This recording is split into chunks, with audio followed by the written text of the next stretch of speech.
యాజ్ఞవల్క్య మహర్షి చరిత్ర 7వ భాగం 12/12/25. నేను రాసిన ఎపిసోడ్లో 21వ ఎపిసోడ్.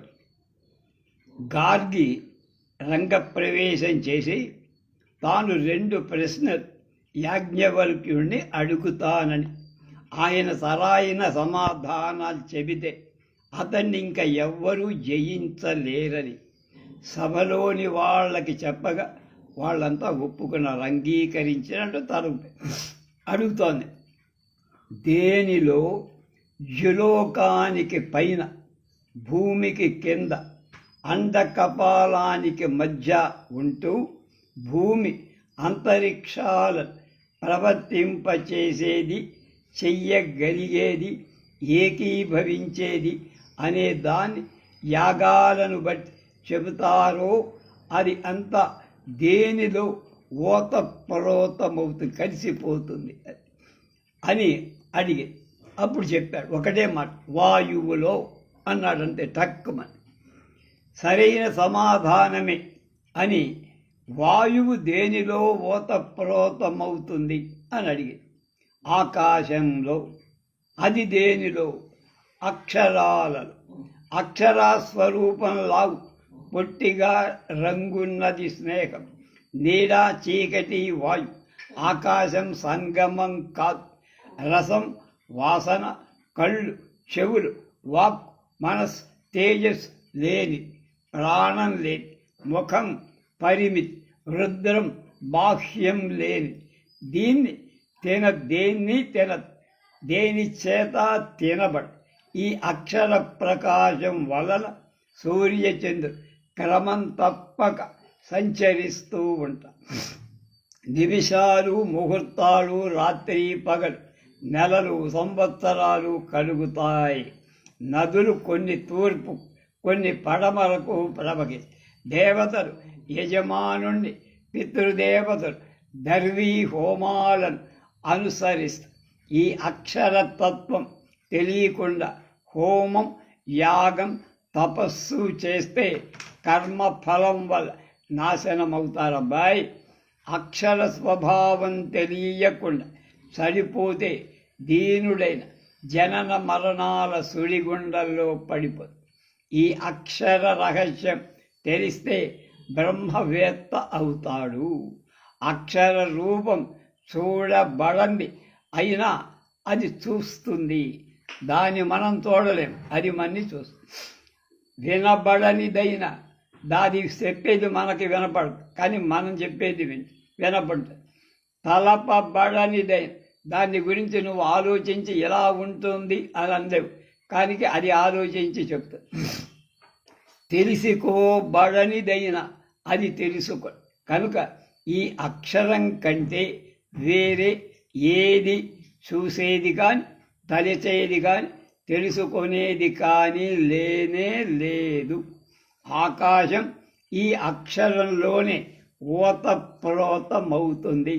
అంటే గార్గి పరమానందం పడి అక్కడి బ్రాహ్మణులతో, మీలో ఎవరు యాజ్ఞవల్కుడు జయించేవాళ్ళు లేరు, కనుక ఆయనకు నమస్కరించి నిష్క్రమణ బయటికి వెళ్ళటం మీ అందరికీ శ్రేయస్కరమని తీర్పు చెప్పారు.